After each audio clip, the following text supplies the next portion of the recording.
მოგესალმებით მეგობრებო.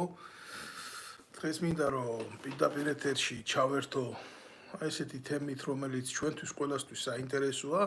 მიმდინარე პოლიტიკურ პროცესებთან დაკავშირებით მინდა გავაკეთო კომენტარები და საზოგადოებას ვაუწყო, რა თამაშები მიდის ახლა მის ზურგს უკან, იმიტომ რომ ფაქტიურად ქართულ ოცნებას აქვს სრული მონოპოლიზაცია ქართულ პოლიტიკურ სივრცეზე და რასაც უნდა ფაქტიურად იმას აკეთებს და მე საზოგადოებასთან მიმართებაში არქმევს ამ ყველაფერს იმას, რისი სურვილიც აქვს და რა სინამდვილეში რაც ხდება.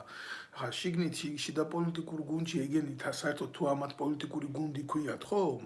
რასაც გააკეთებენ თითქოს და არ უნდა გვაწუხებდეს ჩვენ საზოგადოების უმრავლესობას, მაგრამ რეალურად იცით რა ხდება, ეს ყველაფერი სერიოზულად მოქმედებს ქართული ერის და ქართული საზოგადოების კეთილდღეობაზე, ამიტომ მათი გადაწყვეტილებები, ხო?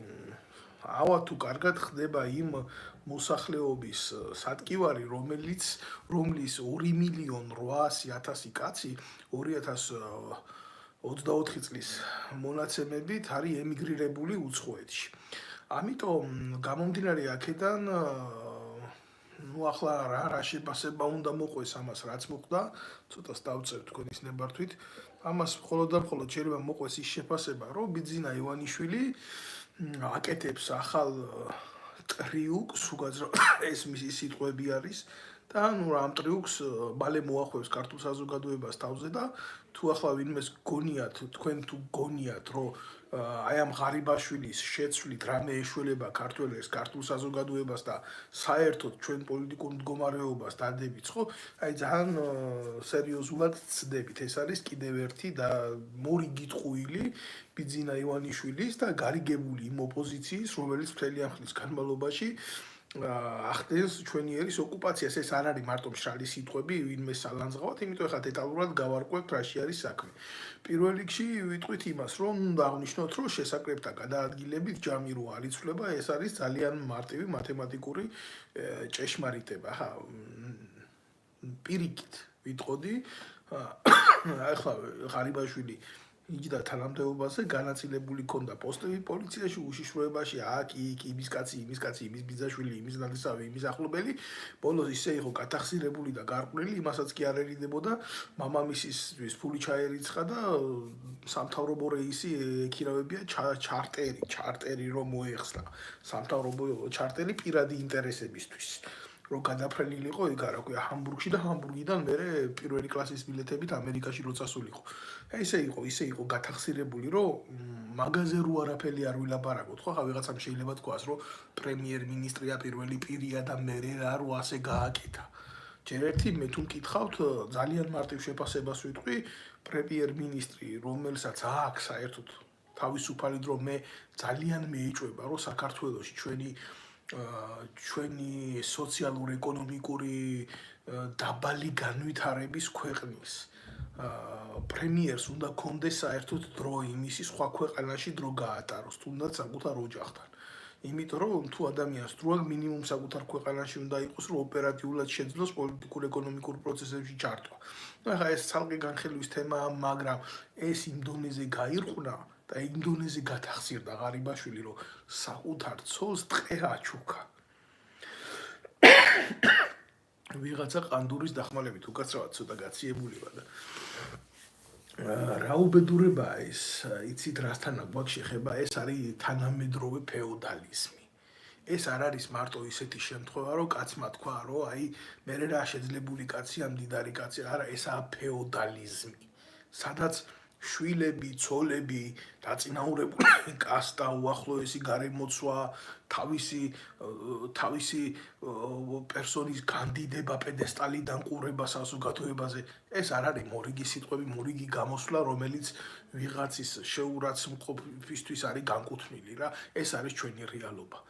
საქართველოში ხელისუფალს არა აქვს იმის განცდა, რითი მოვიდა და რითი წავა. არა აქვს იმის განცდა, არა იმ პოლიტიკურ მემკვიდრეობაში თუ რა იყო მისი მოღვაწეობის დროს. არამედ არც იმის განცდა აქვს თუ რა ქონება დააგროვა ადამიანმა თანამდებობაზე ყოფნის დროს. არ არის იმის განცდა, რომ ადამიანი თანამდებობაზე იმყოფება, ეს არის მისთვის რიგითი პოსტი, რომელიც საზოგადოების ქირით ხდება. ეს ახლა არ გავყვები ამ ფუნდამენტალურ შემეცნებას სახელმწიფოებრივი აზროვნების. დღეს საქართველოში არის ერთადერთი გაგება და სხვათაშორის იტალიური, მე შეგახსენებთ თქვენის ნებართვით ესეთ იტალიურ ხალხურ ანდაზას, რომ სახელმწიფო არის ძროხა, რომელიც უნდა მოწველო. აი დღეს ჩვენი ხელისუფალი შეპყრობილია ამ იდეით, მოწველის ფილოსოფიით და წველავს, სადაც ვის როგორ რანაირად შეუძლია ეს ყველაფერი. ეს ღარიბაშვილიდან არ დაწყებულა და ღარიბაშვილი არ დამთავრდება, მაგრამ ფაქტი ასეთია რა. ეს ადამიანები, ყველა ეს დაჯგუფება, ქართული ოცნების მკვიდრი შვილები, გადასულები არიან სახელმწიფოს მოწველაზე. და всё, ახლა იცახია, შეიცვლება ყველაფერი ჩიჩილაკათი. ჩემთვის ეს მაგალითად საინტერესო არ არის. ვის მოიყვანს ივანიშვილი ახალ პრემიერ-მინისტრად. საერთოდ თქვენ მიგაჩნიათ, რომ ქვეყანაში პრემიერ-მინისტრი, ვინც არ უნდა იყოს, ის პოლიტიკას განაგებს. ძალიან მოკლე პრეისტორიას რო გადახედოთ, ბატონებო, დაინახავთ გახარიას მოვლენას და უფრო იქეთაც ხო იყვნენ პრემიერ-მინისტრი კვირიკაშვილები და იქეთ რო იყო კიდე ვიღაცა ის სირბალა ლაიკა რო ყავდათ, ბევრი ყავდათ. მაგრამ თქვენ დამისახელეთ რომელიმე, რომელსაც სახე ექნებოდა სახელმწიფო მოყელის და იქნებოდა იმის განცდა, რომ ის პერსონა ავტონომიური ადამიანია. არა, ყველას უკან იდგა მეთოჯინე, ბიძინა ივანიშვილი და ესე ხელზე რო ყავს ჩამოცმული უხილავი თოკებით ეს თოჯინების თეატრი მისი, ათამაშებდა ამათ ყველას და უნდა და გადააყენებდა, უნდა და გადმოაყენებდა, უნდა და გადაკუზავდა, უნდა და გადმოკუზავდა, უნდა და ჩახტიდა, უნდა და აღტიდა, უნდა და მოკლავდა, უნდა და მოწყნავდა და ასე შემდეგ. დღეს მაბადიეთ, მაგრამ რა ხდება ისეთი განსხვავებული, რითიც შეიძლება საზოგადოება შეშფოთდეს და თქვას, რომ არა, იცით რა, აი ჩვენთვის ეს მიუღებელია. არა, მე ვფიქრობ, რომ ეს ყველაფერი სერიოზულად მისაღებია ქართული საზოგადოებისთვის. ეს არის მემკვიდრეობა ჩვენი პოლიტიკური შეუმეცნებლობის და ეს არის ის ნაწარმი, რომელსაც ჩვენ შეგნებულად ვჭამთ. და ესეთი შხამი აუცილებლად აზიანებს იმ ორგანიზმს, რასაც ქვია ჯანსაღი ორგანიზმი, რომელიც უნდა იყოს იდილიაში მოყვანილი საერთოდ არსებობასთან. ჩვენ ჟანგბადს ვსპობთ არსებობის, მათ შორის პოლიტიკურ ჟანგბადს. ამიტომ გიკვირთ, ჩემო გარგებო, ყველაფერი ისე ცუდად არის, როგორც თქვენ გაგიხარდებათ. პრობლემა არ არის, ეხლა უახლოეს მომავალში რას უნდა ელოდეთ ბიძინა ივანიშვილის და უფრო ბრიყული აზრები ქონდა თავში მოსული, მაგრამ ახლა იქეთკენ მე უფრო დეტალები ვიცი, მაგრამ არ მინდა ამას ელაპარაკი, უთხრეს რომ მაგის გაკეთება არ შეიძლება ხვალდაზე დასრულდება და ასე შემდეგ.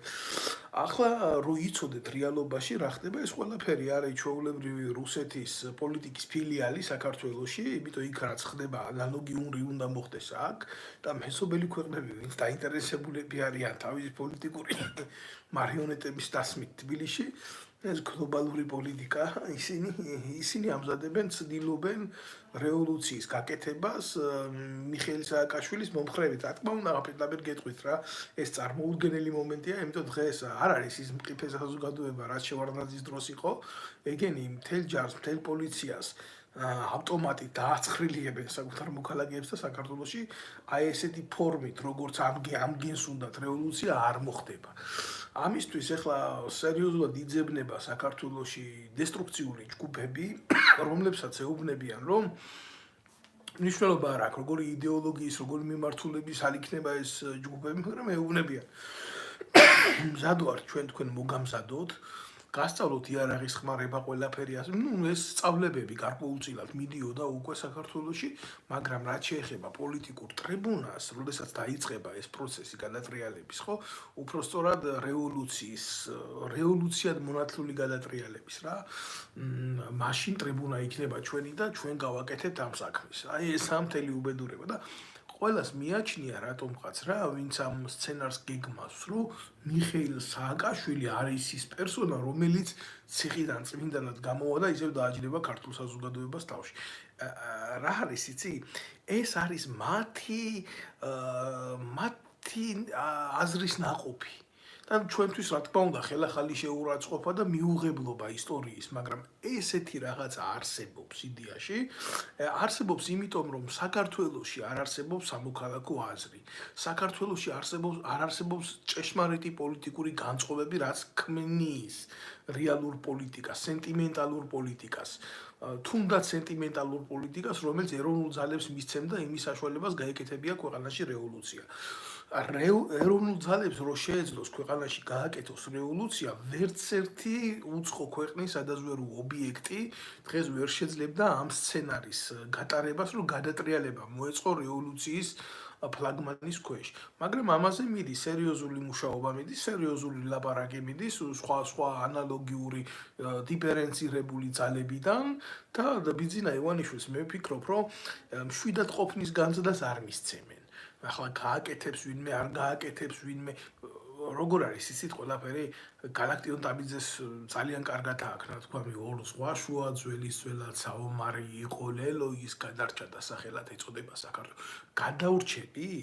გადაურჩებით იმის გადმოსახედიდან, როცა ეს შეიქმნა ეს სტრიქონები, ხო? განცდა იყო ისტორიული გავლენის და იმ მომენტში საქართველოს უკვე გადარჩენილი იყო მინიმუმ იმ რეალობით და იმ მოსახლეობით, რაც იყო საბჭოთა კავშირის შემადგენლობაში, მაგრამ დღევანდელი გააზრებით საქართველოს გადარჩენა, ხო?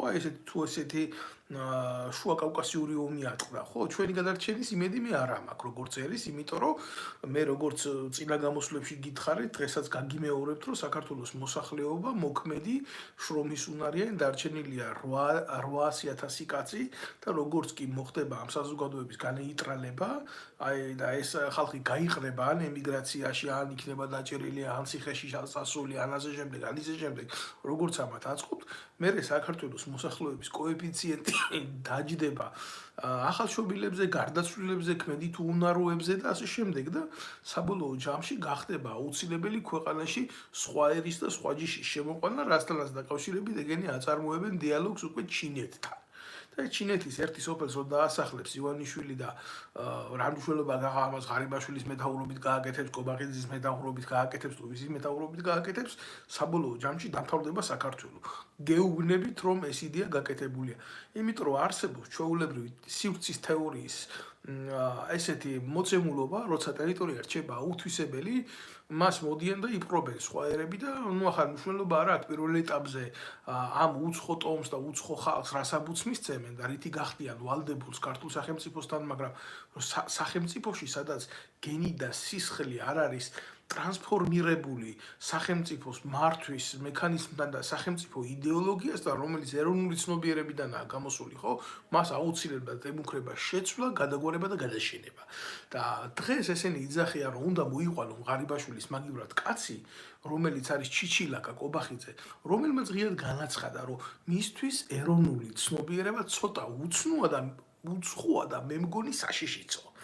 ეს ხო არ არის ჩემი სიტყვები, თქვენ მოусვინოთ ხო მაგის ეგრეთ წოდებულ გამოსვლას ბოსელაუჯი და იქ ბესელია გვერდზე აი პორნოგრაფია რო გამოუშვეს მე მაგისი ქართულმა ოცნებამ ეთერში და მე სხვადასხვის არ მომისმენია ბესელიას გამოსვლები და განხილვები ამ თუ წესიერი ადამიანი რომელსაც ექნებოდა შეგნება იურიდიული განათლება და ბესელია ხო იბრალებს რომ ასეთია რა იქვე ეტყოდა ღარიბაშვილს რას ბრურტყუნებს შეგამოყლებებულო მაგრამ ამას როგორ ეტყოდა მაშინ იმათი ჩამჩიდან ჭამდა და როცა აღმოჩნდა მე აქეთ მე ფრონტის მეორე ხაზზე და როცა მთელს დაანახეს ბესელიას ცელულდებიანი ბაყვები ემერე გახდა მიუღებელი რა თქმა უნდა ბესელიასთვის კობახიძე და მთელი ქართული ოცნება აი ზუსტად ესეთმა პირადმა პოლიტიკურმა მოცემულობებმა პირადი სარგებლის მოტალით შეპრობილმა ადამიანებმა მოგცა ჩვენ იმის რეალიზმი რომ ქვეყანაში გავამრავლეთ ჩვენ პოლიტიკანები ძალიან ბევრი პოლიტიკანები აი როგორიც არის გუბაზ სანიკიძეები როგორიც არის ესეთი უჯილაგო უჯიშო უსისხლო ღორიშვილები და მივედით იმ რეალობამდე რა რეალობამდეც მივედით მე მინდა რომ ამის შესახებ დეტალურად ვილაპარაკო და მქონდეს ამაზე საშუალება რომ ვილაპარაკო მაგრამ რა არის ხალხი დაბნეულია რა ხალხს აინტერესებს ახლა დღეს ბიძინა ივანიშვილმა 2 და 3 დღის უკან რა თქვა გუშინ როგორი ის კონდა ვარცხნილობა დღეს როგორი ვარცხნილობა აქვს და ასე შემდეგ რეალობა ის პოლიტიკური პრეისტორიისა, რომელიც ქმნის მოვლენებს, ხო? ხალხს აღარ აქვს იმის ინტელექტი, უმრავლესობას აღარ აქვს იმის ინტელექტი, მიყვეს ამ ნაბიჯებს და დაინახოს ეს მოცემულობა რა მდგომარეობაში იმყოფება. ახლა ანალიზის უნარი დაკარგა საზოგადოებამ. ეს არის თვითონ სამწუხარო, გულახდილად გეუბნებით, იმიტომ რომ დღეს პოლიტიკას შეადგენს გამოყენებული, ის მოქმედი ფიგურები და არიერგარდში მყოფი პერსონები. ვინ ქმნის პოლიტიკას, იცით? რომლებიც არიან კომპრომეტირებულები რა. ეს არ არის თავისუფალი სივრცე, რომელიც იდეოლოგიაზე დაყრდნობით განახორციელებს სახელმწიფოს მართვაზე პრეტენზიებს. ეს არის ხუხაშვილები, სესიაშვილები, მრავლობითობაში არ ვამბობ, უბრალოდ კრეფსითობაში მოიხსენიებ, რატო იცი? ესენი არიან ადამიანები, რომლებიც ბიძინა ივანიშვილის აყროლებულ საცვალში იჯდნენ და წოვდნენ მის ორგანოს. და მერე დაიშალნენ მარტივ მამრავლებად. და დღეს არიან ზოგი იქეთ გადასული, ზოგი აქეთ გადმოსული, ყველას აქვს თავისი წილი საქართველოს აღებული, ყველა კუნიტავს თავის წილს საქართველოს და მერე გამოდიან ეს დედამოწყლები და იზახიან, რომ პრეტენზიები აქვს ქვეყანაზე, სურთ ქვეყნის განვითარება, ქვეყანაში პოლიტიკური პროცესების შეცვლა და ეს გადის წლები, გადის ათეულობის წლები, გადის 30 წელიწადია ასე ამ მდგომარეობაში ვიმყოფებით, ხო, დამოუკიდებლობის მოპოვებიდან თუ მეტი არა და ჩვენ შვილებს უკვე ამ მდგომარეობით ასე თუ გაგრძელდა ცვლილებების სახეზე არ ექნება. არა და რეალურად რო ვილაპარაკოთ, ხო? ჩვენ ვართ ქვეყანა, ჩვენი ტერიტორიული, გეოგრაფიული მოცემულობით და თუნდაც ბუნებრივი წიაღისეულით, ხო? რომელიც თავისუფლად შეძლებდა საკუთარი მოსახლეობის ავტონომიურ გამოკვებას. გინდა სოფლის მეურნეობის მიმართულება იქნებოდა თუ წიაღისეული იქნებოდა ბუნებრივი წიაღისეული, საქართველოში მინიმუმ იქნებოდა შესაძლებლობა მძიმე რეწველობის გამართვის. თუ ქვეყანაში არ არის გამართული მძიმე რეწველობა, თუ არ არის რკინიგზა განვითარებული, ხო? როგორ შეიძლება ასეთი საზოგადოება იყოს წარმატებული თვითკმარი და კმაყოფილი თავისი მომავლით, ამ თუნდაც რეალური მდგომარეობით. ეს არის ღრმა სიცრუე, დღეს საქართველოს იმყოფება სუბსიდირებულ ელემენტებზე. მე არა ვარ ეკონომისტი, მე არც ეკონომიკის სპეციალისტი ვარ, მაგრამ უსაფრთხოების სპეციალისტი ვარ და როდესაც ქვეყანაში სათანადო მარაგები არ არის, ხო? როცა სახელმწიფოში არ არის არანაირი ლოჯისტიკა იმისთვის, რომ ავტონომიური არსებობა შეძლოს გარკვეული პოლიტიკური თუ გეოპოლიტიკური ცვლილებებიდან გამომდინარე, რომელიც შეიძლება აისახოს მის სასურსათო პოლიტიკაზე, ეკონომიურ პოლიტიკაზე, დივერსიულ მდგომარეობაზე ქვეყანაში, ეკონომიკურ ცვლილებებზე, ვალუტის დევალვაციაზე. ასეთ შემთხვევაში ეს უკვე ეკონომიკას აღარ ეხება, ეს ეხება გლობალურ უსაფრთხოებას და წესით უნდა იყოს ეროვნული უსაფრთხოების პოლიტიკა განსაზღვრული. დებულებითი დოკუმენტი უნდა იყოს, რომელიც ითვალისწინებს სახელმწიფო ელემენტების მოქმედებას, მათ ავალდებულებს სათანადო მარაგების შექმნას. ახლა რო შეკითხო ღარიბაშვილს, სახელმწიფო ინსტიტუტის ყველა ორგანოში იმუშავა, არ ვიცი ახლა რა აქვს ამგენს სახელები, იცოცხლე რა სახელებს არქმევენ, ფულის საჭრელს ტანოგებად რო აქვს ეს ორგანოები გადაქცეული, გული შექშუ ვერ წაიკითხავ რა, რო დაიწყებ აქედან, შეიძლება 5 აბზაცი კონდეს გვერდ ვერ წაიკითხო რა. მაგრამ რეალობაში ესენი იყვნენ ჩვეულებრივი ეგრეთ წოდებული კანტორები, სადაც პოლიტიკურად აფარებდნენ ეს გვამები თავს. მერე გამოიყვანდა ივანიშვილი დანიშნავდა, აქ გადანიშნავდა იმას, იქ იმას, აქ იმას, აქ იმას, იმას, ცნობიერება საზოგადოების თვალს მოწყვეტავდა, მერე ისევ შემოიყვანდა, ამით ხო არაფერი არ იცვლებოდა ქვეყანაში. არც უსაფრთხოება არ ძლიერდებოდა, არც ეკონომიკა არ ძლიერდებოდა, არც პოლიტიკა არ ჯანსაღდებოდა და არაფერი, ხო?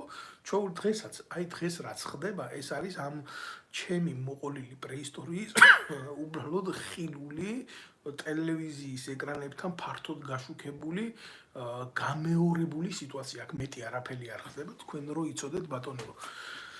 ახლა ყველაზე მეტად გულსატკენი რა არის რა?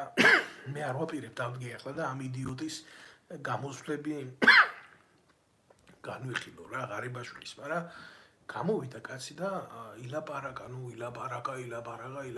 რაღაცა აი წინ აი როგორი პატარა ბავშვი რო დაშჭი ყურს რო აუწევდა გაწითლება და დაავალებ რომ მეორე დღეს ჭკუით მოიქცეს და ის შეცდომა არ გაიმეოროს აი დაახლოებით იმ სახით გამოვიდა საზოგადოების წინაშე და ლაპარაკობს რანაირ რაღაცას იცი ისაო რა ქვია მე ახლა სხვასაც უნდა მიეცესო აქ შანსიო ესე დემოკრატიული პოლიტიკური წყობა გვაქვს ჩვენო კონცეფცია რომ ძალიან ბევრი წარმატებული კაციაო და პრემიერის თანამდებობაზე სხვასაც უნდა მიეცესო კარიერული განვითარების შანსიო მე ორჯერ ვიყავი უკვე ამ თანამდებობაზეო და წინაზე ისე გააგდეს იმიდან რა ქვია თანამდებობიდან 2 საათი არაცადეს კაბინეტში იჯდომა და ანალოგიური გამეორდა ახლაც და ვითომ პრემიერ-მინისტრის კაბინეტი და პრემიერ-მინისტრის თანამდებობა ვინმესთვის ყოფილიყოს პლატფორმა რომ კარიერა გაიგეთოს ცხენია ამას რომ ვლაპარაკობ ხალხო მაგრამ ამან რა იცი ასეთმა მდგომარეობამ და რას მივყავართ იცი ასეთ მდგომარეობამდე გულახდილად რო გითხრათ ასეთ მდგომარეობამდე ჩვენ მივყავართ უპასუხისმგებლობას როდესაც ქვეყანაში პოლიტიკური პირი უცნობი თავისი წარსულით თავისი ღვაწლით მოსულია თანამდებობაზე და მას საზოგადოების ფართო მასები არ იცნობს შეხება არ გონია არ უბრძოლია საზოგადოებასთან ერთად არ უშიმშილია საზოგადოებასთან ერთად ტირანის წინააღმდეგ რეალურად არაფერი არ უკეთებია აი მაშინ ხდება ის რაც ხდება ღარიბაშვილის შემთხვევაში ჩვენ ვიღებთ ხელოვნურად შექმნილ ადამიანებს და მე არ უნდა გვიკვირდეს ასეთი წინასწარი ტექსტის წინასწარ დაწერილი ტექსტის უნიჭო გაჟღერების შემთხვევაში თუ ჩვენთვის ეს ყურშიდაც მიუღებელია მოსასმენად და ცხოვრების წესად მით უმეტეს ძალიან მტკივნეულია და ყველაზე ირონიული და ყველაზე დამამცირებელი ალბათ მისი ეგრეთ წოდებული გამოსვლიდან იყო ის რომ ახლა მეო წავალო და როგორც იქნაო ჩემი შვილებისთვისო დამრჩებაო დრო თქვენ ალბათ დასვამთ რა შეკითხვას 2,800,000 ემიგრანტი რომელიც გადასახლებულია საკუთარი ნების საწინააღმდეგოდ სამშობლოდან და ვინც ქვეყანაშია მე იმას არ ვეხები საერთოდ იმათმა შეხედონ თავისი მდგომარეობა როგორია თქვენი შვილებისთვის როდის გქონიათ დრო იმდენი თქვენ თითოეულ თქვენგანს რომ აი ამ ყველაფრის მერე გაგრჩენოდეთ არ გაგრჩენოდეთ პროტესტის შეგრძნება დღეს ქართველი კაცი გინდა ემიგრაციაში გინდა საკუთარ ქვეყანაში იმითი კი ვერ არის დაკავებული დრო დაუთმოს საკუთარ შვილებს სათანადოდ აღსავსდელად იმითია დაკავებული რომ როგორ მოუტანოს ლუკმაპური დააჭამოს და გაზარდოს ბავშვი რომელიც ღვთის საჩუქარია ქართველმა რომელმაც ჩვენი ქვეყანა უნდა დაიქაოს და უმრავლეს შემთხვევაში ბევრი ქართველი ბავშვი იზრდება უდიდოდ და უმამოდ ამათი მოღალატეობრივი პოლიტიკიდან გამომდინარე და ერთადერთი რასაც ეს ადამიანები ვალდებულებად ცნობენ თუ მოკვდები უცხოეთში ჩამოგათრევენ და ჩაგაგდებენ ქართულ მიწაში მომკვდარი კაცი პრობლემას აღარ წარმოადგენს ესენი ძალიან კარგად ითვისებენ სტალინის იდეას იმასთან დაკავშირებით არ არის კაცი არ არის პრობლემა აი ეს მოსწონთ რეალობაში მოსწონთ ეგენი სტალინის სურათებს და ძეგლებს ებრძვიან თუ არა რეალობაში აი ეს მიმართულება ადამიანების მოსპობასთან დაკავშირებით ყველაზე კარგად აქვს დაჭერილი უარესები არიან უფრო მრისხანეები არიან იმიტომ უფრო უტვინოები არიან და რა თქმა უნდა ეს შეურაცხმყოფელია საზოგადოებისთვის როცა ამხელა კაცი ღარიბაშვილი გამოდის რა ერეკლე მეფეს რო ადარებდა თავს მართლა ეს ირაკლი სად ერეკლე და სად ჩემიყლიო რა ნათქვამია ზუსტად მაგაზია ნათქვამი გამოდის და იმას ამბობს რომ ჩემი მადლობაო ჩემ მამასო მადლობ კაც უხდის მადლობას პრემიერ-მინისტრი რომლის პრემიერ-მინისტრობის დროს უამრავი პენსიონერი შიმშილით მოკვდა და რომლის პრემიერ-მინისტრობის დროსაც უამრავ პენსიონერს სულში ჩააჯვა ამ დედამოწყლმა აი იმ დამოკიდებულებით, მარტო იმ დამოკიდებულებით შემოკარგება, რომ აი ისა 30,000 ევრო რო გადმოარიცხია მამამის ჩარტერული რეისით რო წასულიყო ჰამბურგში. ყველა პენსიონერისთვის აი ეს ქმედება იყო ჩვეულებრივ საკონტროლო გასროლა. გულახდილად გეუბნებით, ახლა მე არ შეუყვები რა იმის დაანგარიშებას. კი გეუბნებით რა, მე ამ თემას არ მივსდევ როგორც ეკონომიკურ ლაიტმოტივად რა. არ შემიძლია მე, არ შემიძლია ვიღაცისნაირად დავხურდავდეს კრუპიეზული კაცი ვიყო და ვის ჯიბეში რამდენი რაჭყუნობს ეს დავთვალო. უბრალოდ გლობალური რეალობა არ იძლევა იმის საშუალებას რა, რომ სხვანაირი აღქმა ნახო სიმართლის. იმდენად დიდი არის დიფერენციაცია ამათ შორის და უბრალო ადამიანებს შორის, რომ მეტი არ შეიძლება რა. არის ესეთი რუსული გამოთქმა, პრასტალიუძინა. აი ესე უძახიან ზუსტად. უბრალო ადამიანებს ესენი რა. და ეს არ არის როგორი გამოთქმა, ეს არის ფეოდალური გამოთქმა.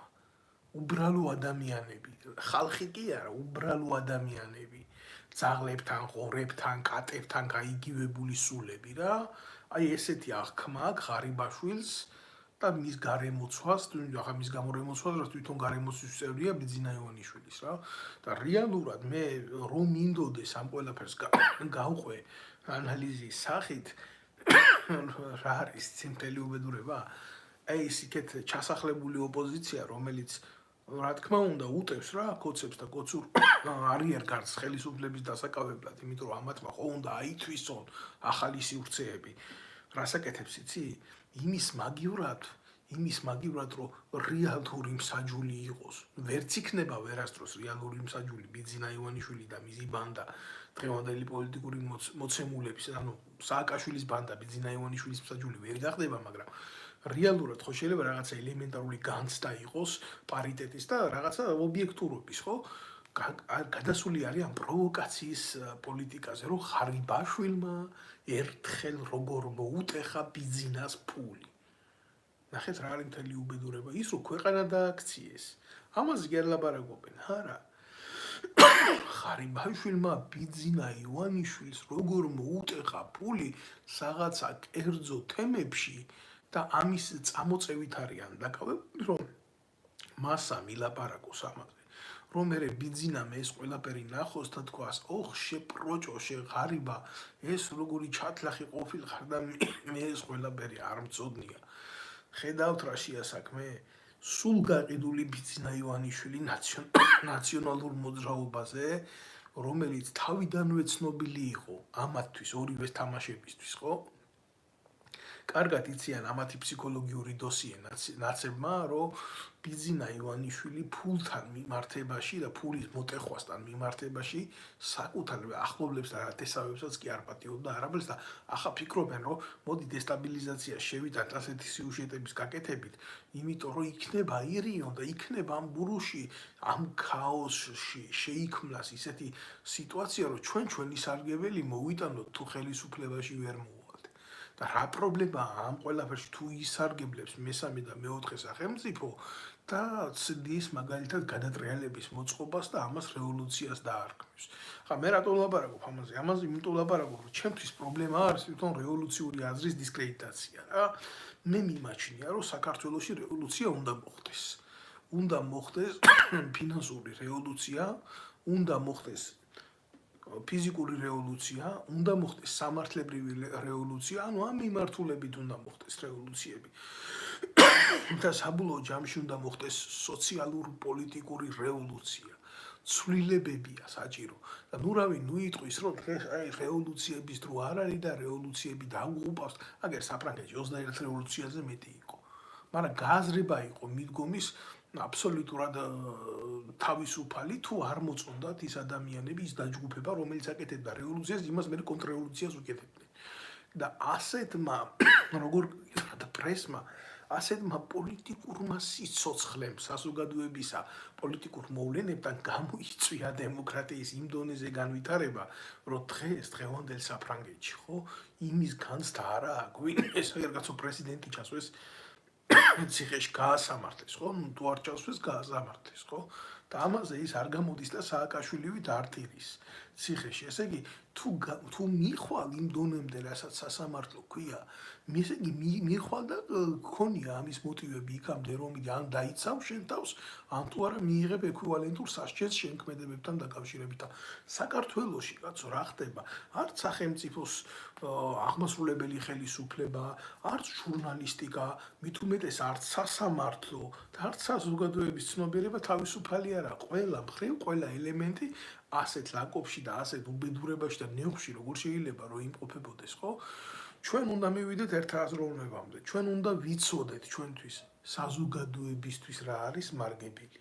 ჩვენ არ უნდა დაუშვათ ისეთი არასწორი გააზრება მოვლენების, რომელიც გამოიწვევს ჩვენი ეროვნული იდეების და მიზნების დისკრედიტაციას. იქნება ეს თავდაცვის, ეკონომიკური, სოციალური თუ სხვადასხვა მიმართულებების რა. ეხლა რაც ხდება ქართულ ოცნებაში, ეხლა რასაც აპირებენ ქართული ოცნების მე მაგას ქურუმებს უძახით. ჩემთვის სავსებით არ არის ინტერესის სფეროში. ბევრი მოვლენები ვიცი იქ როგორ ვითარდება, რა გადაწყობები მიდის. ამ ხნის განმავლობაში აი მაგალითად რა ხდება? ძალიან მარტივ მომენტს გეტყვით რა. ვისი მასობრივი მხილებაც მიდიოდა იმაში კორუფციაში, თავდაცვის მინისტრი თუ ასე შემდეგ.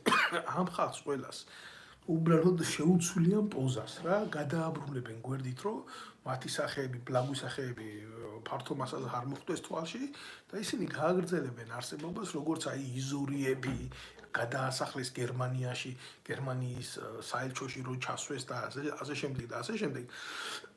ესე გააგრძელებენ ეს როგორ გითხრათ, აი ეს საზიზღარი წურბელები ცხოვრებას სახელმწიფოებრივ ტანში რა, აქ მეტი არაფერი არ მოხდება. თუმცა გეუბნებით გულახდილად, რომ ამ ხალხის უკან ჩანაცვლება მოხდება. მაგრამ აი დაახლოებით როგორი სურათით, იცი, როგორც ალეკო ელისაშვილის თანაპარტიელმა იოსელიანმა იქ თანამდებობაზე რო დაჯდა და ალეკო ელისაშვილის დიშვილი დაისვა, მოადგილეთ სანამ აქედან დედის პროჭი არ ვამყვეთ ყოველდღე თავზე და არ გადამალა მერე და სამაგიეროდ ვინ მოიყოლა, იცით ახლა? მის მაგივრად ვიღაცა წყალკანალ ტრესტიდან საიდან მოიყოლა, იცი? სახელმწიფო უწყებიდან, ხალხო. ამდენი პროფესიონალი, იურისტი, წარმატებული ადამიანი, უფლებადამცველია საზოგადოებაში არა, ამან პირდაპირ გაროჩე კანდიდატურა მოხსნა სახელმწიფო უწყებიდან.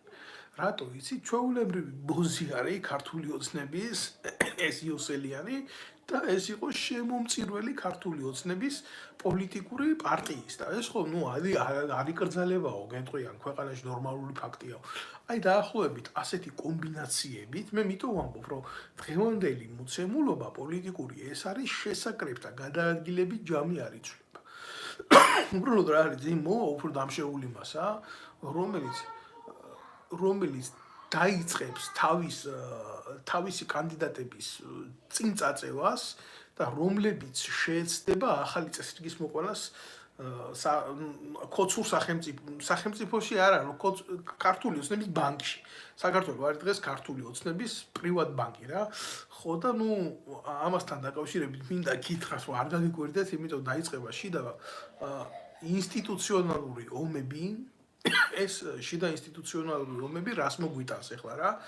დაზიანებას და ისევ საზოგადოების ინტერესების, დაზიანებას ისევ სახელმწიფო ინტერესების, დაზიანებას ჩვენი ცნობიერების, საზოგადო ცნობიერების და საბოლოო ჯამში ეს ყველაფერი მიზანმიმართული იქეთკენ, სანამდე ბიძინა ივანიშვილი რომელიღაცა ტექნიკური ანგარიშიდან არ მოხსნის სერიოზულ ფულს და ამ წინასაარჩევნო ბატალიებში არ გადაიხდის ძალიან სერიოზულ პოლიტიკურ კვოტას იმისთვის მოახდინოს აიქეთ ჩასაფრებული ტიპების დისკრედიტაცია. იქნება ეს პორნოგრაფიის გამოტანა, იქნება ეს პირადი საუბრების გამოტანა, იქნება ეს სხვადასხვა ცოდვებზე აპელირება, თუ ასე რა. ასე იგი გაყოფილი ხო არის ეს ეგრეთ წოდებული ველი, პოლარიზებული რა, ვინც არიან ახლა ვინც თვლიან რომ ერთმანეთში უნდა ითამაშონ პოლიტიკა, ეგ არა, პოლიტიკას აკეთებენ. ჩვეულებრივ როგორც კამს აკეთებენ, ისე აკეთებენ წესიერ ქვეყნებში პოლიტიკას, მაგრამ ეგენი თამაშობენ პოლიტიკას რა. წარმოუდგენელია მარიონეტულ სახელმწიფოში სხვანაირი გააზრება იყოს პოლიტიკური მოვლენების.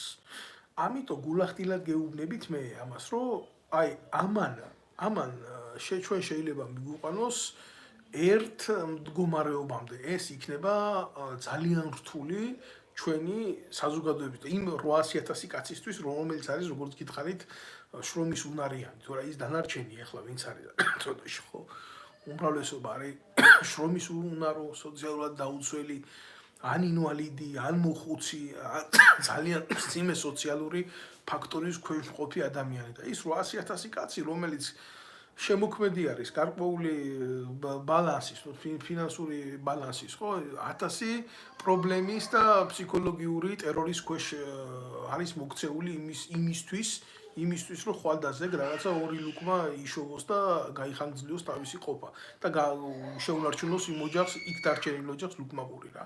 სულ აი ამის თქმა მინდა, მე ამაზე მინდოდა გამეკეთებია, განცხადება, იმიტომ რომ ძალიან დიდი არის ინტერესი საზოგადოებაში რა იქნება ხვალ და რა მოხდება და ვის დანიშნავენ. ეს არ არის ჩვენი ინტერესი.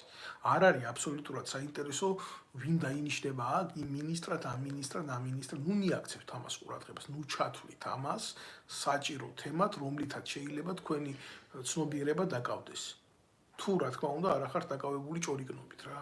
სული ამ სიტყვის მნიშვნელობით მე ჩემი პოზიციებია ესეთი და თქვენი გადასახედით ითეულს თქვენ გასააქ და რა თქმა უნდა შეხედულებების თქვენი პრივატულია და მე არ ვერევი ამაში, იმიტომ მე გადმოცემას უკეთებ მხოლოდ საკუთარ აზრებს, სუბიექტურ აზრებს უკეთებ და ეს არის ჩემი განხილვის სპექტრი, რომელსაც მე გთავაზობ თქვენ როგორც ჩემი გადმოსახედიდან დანახულ პოლიტიკას.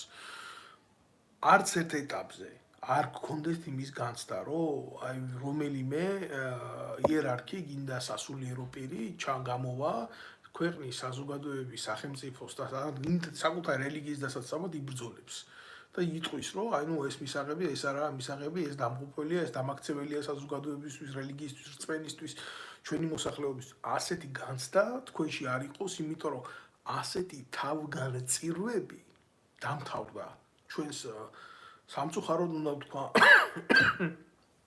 სერიოზულად იმუშავეს საქართველოს საპატრიარქოში უცხო ქვეყნის სპეცსამსახურებმა საკუთარმა რომ იმუშავა და იმუშავა ამაზე ახლა რა თქმა უნდა მაგაზე არც მინდა ლაბარი ფაქტები მიდევსაგერ ხო და ყველანაირად არის ამოწურული ის ფაქტი რომ ვინმეს გაუჩნდება ვაჟკაცობის გმირობის ან ქრისტეს მოყვარეობისთვის თავდადების სურვილი ასეთი მოვლენა პირიქით ესეთი რაღაცა ვინმეს რომ გაუჩნდეს თავში რა საპატრიარქოში ის დაექვემდებარება სასჯელს დაახლოებით აი ესეც რა ციანიდი რო შეუგდეს და დაიჭირეს რა მე იმას არ ვამბობ რომ პატრიოტიზმის გულისთვის დაიჭირეს მაგრამ რეალობაში აი ესეთი ფაქტი დასჯის მეთოდი დასაშვებია რა ეს ჩვეულებრივი ინკვიზიცია რომელიც ევროპაში შუა საუკუნეებში მოქმედებდა აი ცეცხლზე რო წვავდნენ კოცონზე ადამიანებს და ასე დღესაც ასეა საქართველოში უბრალოდ გაშავების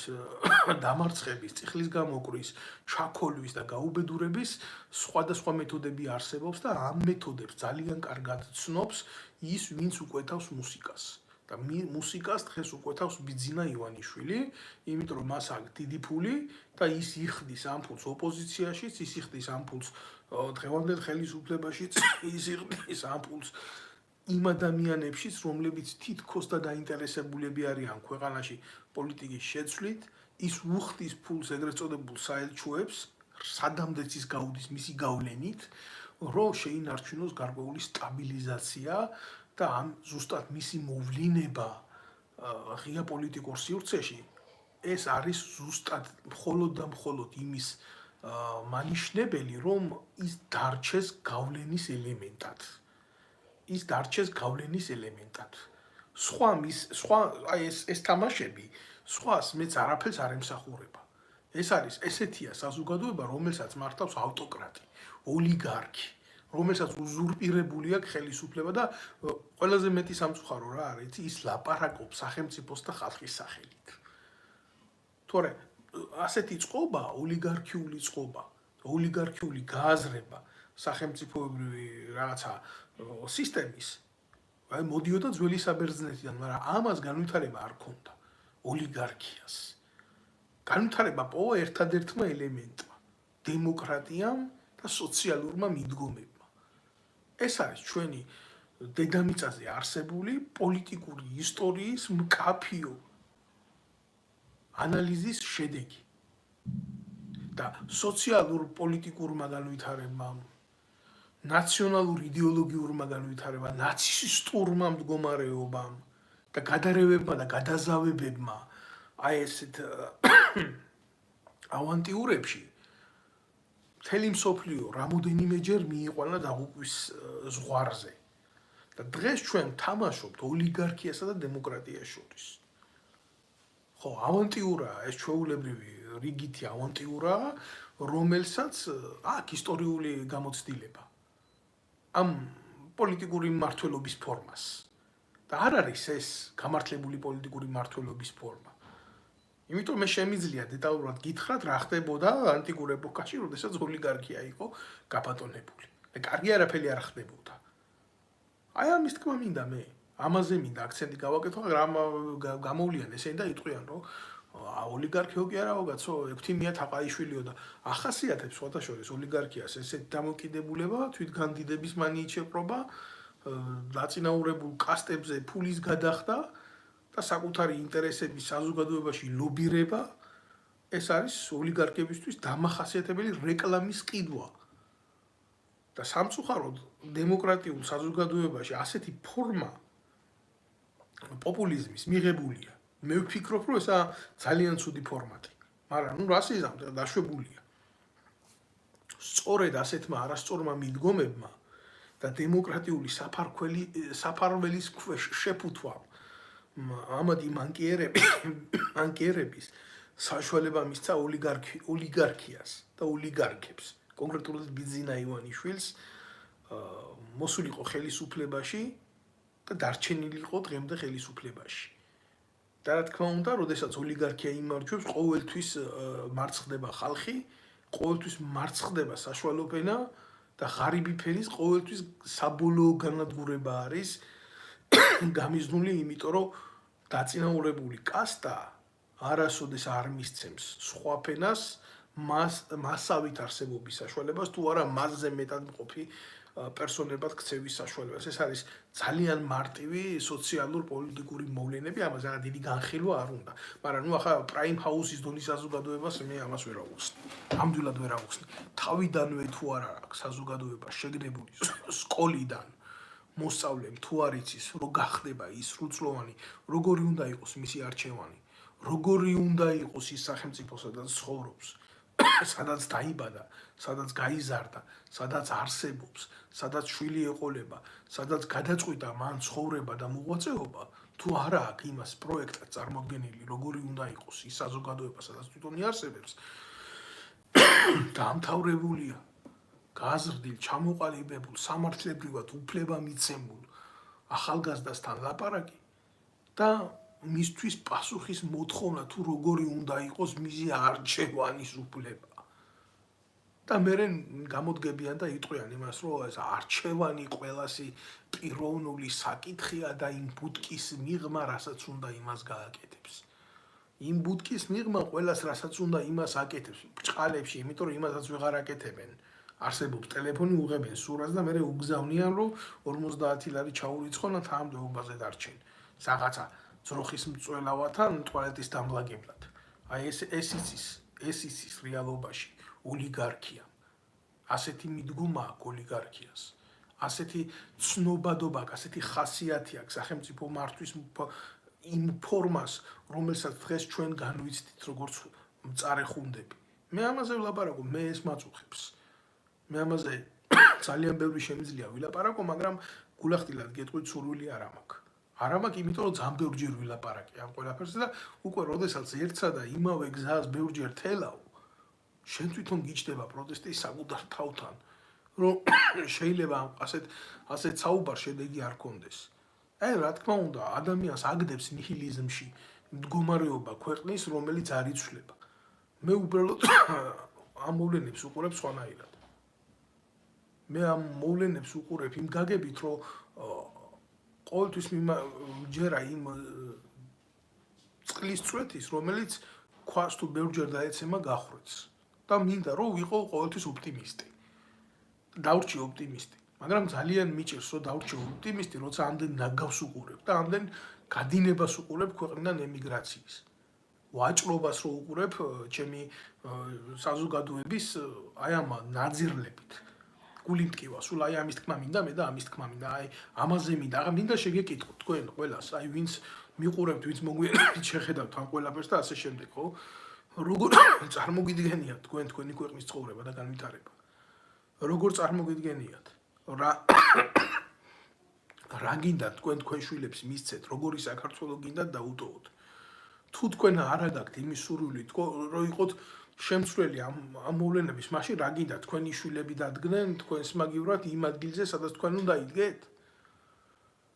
თქვენ რო არ ითხოვთ, თქვენ რო ჩუმად ახართ, თქვენ რო ეგუებით, თქვენ რო იღებთ სხვის გაჭირვებას და სხვის უბედურებას, აი გუშინ წინ სახლიდან მოხდა სასტიკი მეთოდებით გამოსახლება ადამიანის და ბევრმა თქვენგანმა ეს იცოდა და იქ არ მივიდა.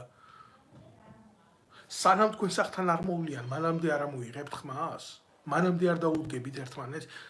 აი ასეთმა უბედურებამ მიგიყვანათ ზუსტად იმ მდგომარეობამდე, რომ ხაზარაძე დარბის ამ გაღატაკებული ერის ქუჩებში იაგუარით, თუ არ ვიცი, ფერარია, არ ვიცი. არც მინდა შევხედო, უბრალოდ რაღაც მომხვდება თვალში და იმაში და კი მორალს გიკითხავთ.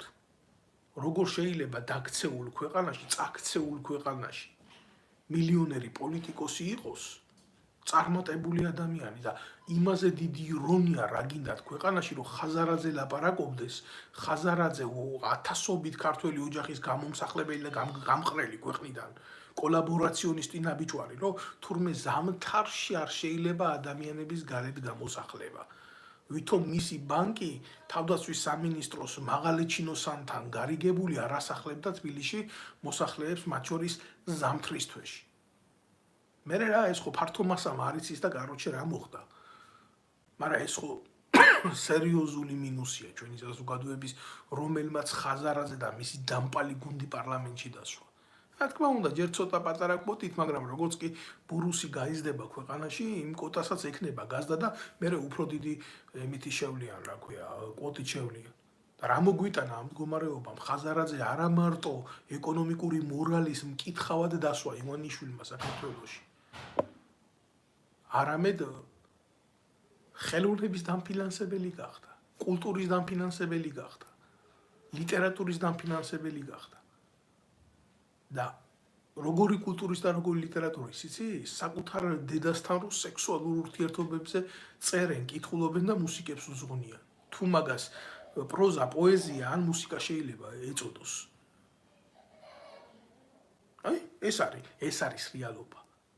მწარე რეალობა, რომელსაც ბევრი გაურბის და უამრავ მათგანს უნდა ფაქტი დამტკიცებულება, რომ აქ მანდა მაინც მოასმენიო მაშინ და აქ უნდა მქონდეს თორემ მოწყობილობები და ჩავრთო რა ამათი დაფინანსებული ტელევიზია რუსთავი ორის მეშვეობით, რაღაცა იმ ტივის მეშვეობით, როგორ ყვნით და ვიღაცას ჩემი გინება და ლანძღვა გაუკვირდება მე, როცა ქალის და კაცის გენიტალიებზე მიდის ლაპარაკი. მე არც უშიშროებიდან დაფინანსებულ კომენტარზე, რომელიც აგიდება, მე არასოდეს არ გავაკეთებ აქცენტს. მე ვფილტრავ ამას, ხვდები მე მაგ ცხოვრებაში ის გამოცდილება ამ საინფორმაციო ომში ვის რა უპასუხო და როგორ უპასუხო რა. მაგრამ ეს იმას არ ნიშნავს, რომ მე ამას არ უყურებ. და ჩემთვის პრობლემაა, როცა უყურებ ამდენი ტროლების ქარხანას. და ეს ტროლების ქარხანა არის ერთადერთი მონაპოვარი. ტროლების ქარხანა ჩვეულებრივ დაჯგუფება, რომელიც სიმართლეს ებრძვის. და ეს ქარხნები, ტროლების ქარხნები არის ერთადერთი მონაპოვარი ქართული ოცნების, რომელიც დაპირებულ 100 ქარხნის მაგივრად მისცეს ხელისუფლებას და ხალხს, საზოგადოებას და ხალხს და სახელმწიფოს ზოგადად რა. ეს არის. ეს არის მწარე რეალობა. ეს არის მწარე რეალობა და კიდე რა არის? იცი მწარე რეალობა? საქართველოს, რომელიც ხილბოსტანით მომარაგებელი იყო თელი საბჭოთა კავშირის, დღეს თურქეთია დამოკიდებული. საქართველოს, რომელიც ერთ-ერთი ცნობილი იყო თავისი მეპურეობით, თავისი ხორბლით, დღეს შემომტანი არის ხორბლის. შეიძლება რაღაცა ქვეყანაში არ გქონდეს იდეალურად და რაღაცა პროცენტით გახდე იმპორტიორი. მაგრამ სულ ამ დონეზე დამოკიდებული იყო სხვა ქვეყნებზე შენი ვიტალური არსებობით, ეს ხო ღალატი არის კაცო საკუთარი ერის, ხალხის და საზოგადოების.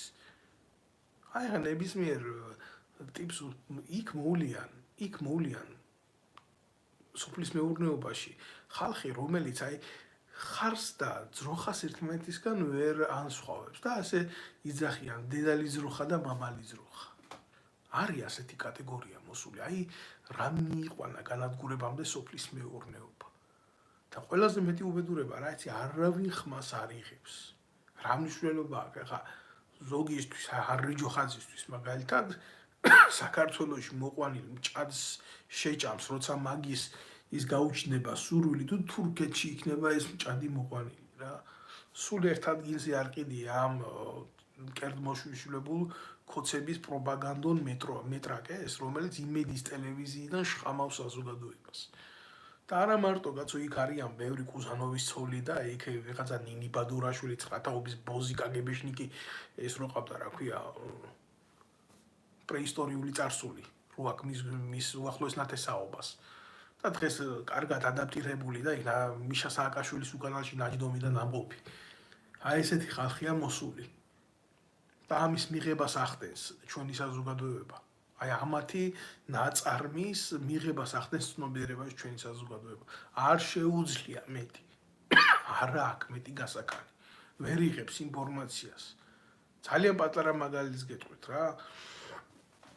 შეხედეთ, აი პროსტო ამათ ხასიათს დაინახავთ ძალიან კარგად რა. სანამდე სააკაშვილი მოვიდოდა, დაკარგავდა ხელისუფლებას. მანამდე ივანიშვილს უდაჭირდა უზარმაზარი ანტენები დაუყენა მოსახლეობას. და როცა ხელისუფლებაში მოვიდა, ეგრევე შეცვალა სიხშირე და ეს ანტენები გამოუსადეგარი სოფლის მოსახლეობისთვის. ხედავთ რა ხდება, არის ინფორმაცია, რომელიც ხანდახან აუცილებელი ხდება ხელისუფლებაში მოსასვლელად. და მერე ხდება აუცილებელი მისი დახშობა, თუ გინდა რომ ხელისუფლება შეინარჩუნო. ეს არის აზროვნება მევახშის, მტრის და ხალხის მოწინააღმდეგე პერსონის. ესაა მისი იდეოლოგია. და წარმოუდგენელია ასეთი ცნობიერების ადამიანი იყოს ჩვენი ქვეყნის გამაძლიერებელი.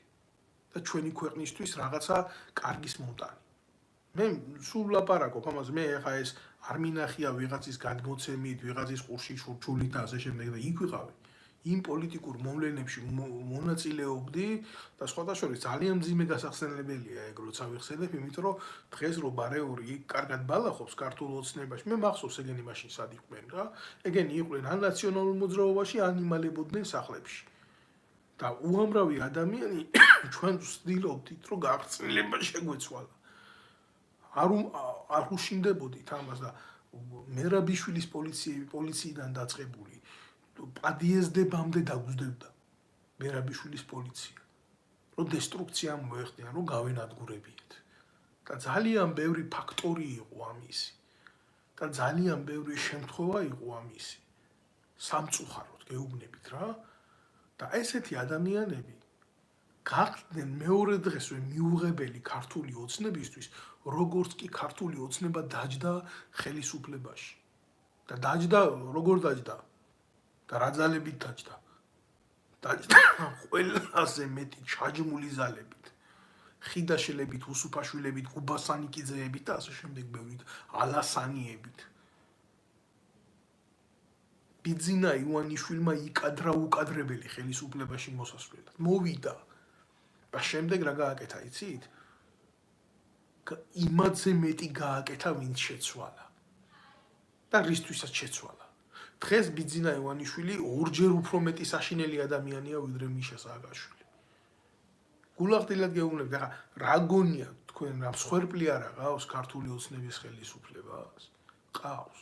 მაგრამ ჩემი გამოსვლა და ამის თქმა იმას კი არ ნიშნავს, რომ ბიძინა ივანიშვილი უნდა წავიდეს, იმიტომ რომ სააკაშვილი მოვიყვანოთ იქ ხელისუფლებაში. არანაირად. ჩემი გამოსვლები, ჩემი საუბარი მხოლოდ და მხოლოდ იმას ემსახურება, რომ ქართველმა ერმა ნახოს პოლიტიკური გაჯანსაღების ცნობიერება. რომ ერმა შეუშვას თავში, რომ მის საზოგადოებაში, თუნდაც ესეთ განადგურებულში მოიძებნება ადამიანები, რომლებიც შეძლებენ ამ საზოგადოების ჭამოშორებას. წარმოუდგენელია ერმა თავისი პოლიტიკური ცხოვრება გააგრძელოს ამ ჩამპალ ადამიანებთან ერთად. მე რომ ვლაპარაკო, ამას მარტო ივანიშვილს არ ეხება რა. გლობალურად ეს ეხება ბიძინა ივანიშვილს, ეს ეხება სააკაშვილს, ეს ეხება გირჩი ჯაფარიძეებს, ჯონდი ბაღათურიებს და ამ კლერკა ჯოგს სრულიად სიტყვის მნიშვნელობით რა. ეგენი ვინც არიან, შალვა ნათელაშვილები და ესენი, ეგენი არიან კარგად, გამოსვლებული ტიპები ერთ ადგილში. ამ ორგოშიებზე და იმგენზე არ ვლაპარაკობ, იმიტომ რომ ესენი არიან პირდაპირ უშიშროების დაჯგუფება რა და ადაპტირებული მოთამაშეები, სხვადასხვა ძალიან დაბალი დონის ბანალური ტიპები. და საქართველოში არის ხალხი, სად არის ეს ხალხი, გეტყვით, იცი? გადარჩენისთვის ომობს ეს ადამიანები, კაცო. და ჩვენ საკმაოდ ძლიერი საზოგადოება ვიყავით. ქონდა რა იმის უნარი, ინტელექტუალური, ცნობიერებითი, ოჯახებიდან წამოსული თუ ასე შემდეგ, რომ აი ესეთ ადამიანებს ემართა საზოგადოება. ესეთ ადამიანებს ემართა მეცნიერება. ესეთ ადამიანებს ემართა სახელმწიფო. მაგრამ სამწუხაროდ ჭიამ, რომელიც შემოუშვით მუზეში, შენ დაანგრია მეცნიერება ქვეყანაში, შემდეგ დაეტაკა ლიტერატურას, შემდეგ დაეტაკა პოეზიას, შემდეგ დაეტაკა მუსიკას, შემდეგ დაეტაკა სოფლის მეურნეობას და როცა ჩაინგრა საფუძველი დაინგრა და აგვემხო თავზე ჭერი და ეგრე იყო და ეგრე იყო და ეგრე იყო. დღეს ბიძინა ივანიშვილი არის ყველაზე დიდი საშიშროება, ყველაზე დიდი მოთამაშე ოლიგარქი დემოკრატიით და ყველაზე დიდი მტერი დემოკრატიის. ამას ვიტყვი, ყოველთვის ვიტყვი, ამას სანამ მივიარსებებ, იმის არ იყოს რომში რომ კატონ უფროსი გამოდიოდა და იძახოდა, რომ მე მაინც ვფიქრობ კართაგენი უნდა დაინგრეს, ისე მოკვდა ვერ მოესწრო კართაგენის დანგრევას, მაგრამ საბოლოო ჯამში ისე დაანგრია რომმა კართაგენი, რომ ის მარილი მოაყარა იმაში სახლის საზისრულებში, იქ არაფერი აღარ მოსულიყო. თუ ასე არ დაინგრა ბიძინა ივანიშვილის ხელისუფლება, მმართველობა, მისი ტირანიული რეჟიმი, მისი კოლაბორაციონისტული ძალები, იგივე ეს გირჩი ჯაფარიძეები, იგივე ეს იაგო ხვიჩიები, აი საიდან ვიწყებ ლაპარაკს რა? ამ ფსევდოოპოზიციონერებიდან.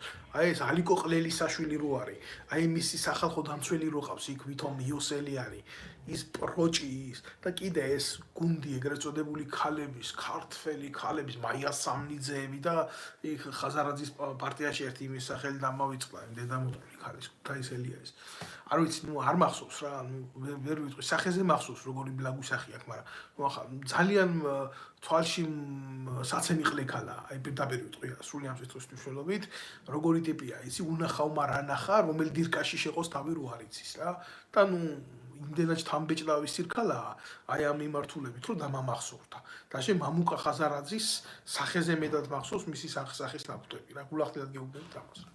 ხო და სანამდე ჩვენი პოლიტიკური ყოფა გამოჩეკავს ესეთ განავლებს, ხო? ყოველთვის იქნება პრობლემები.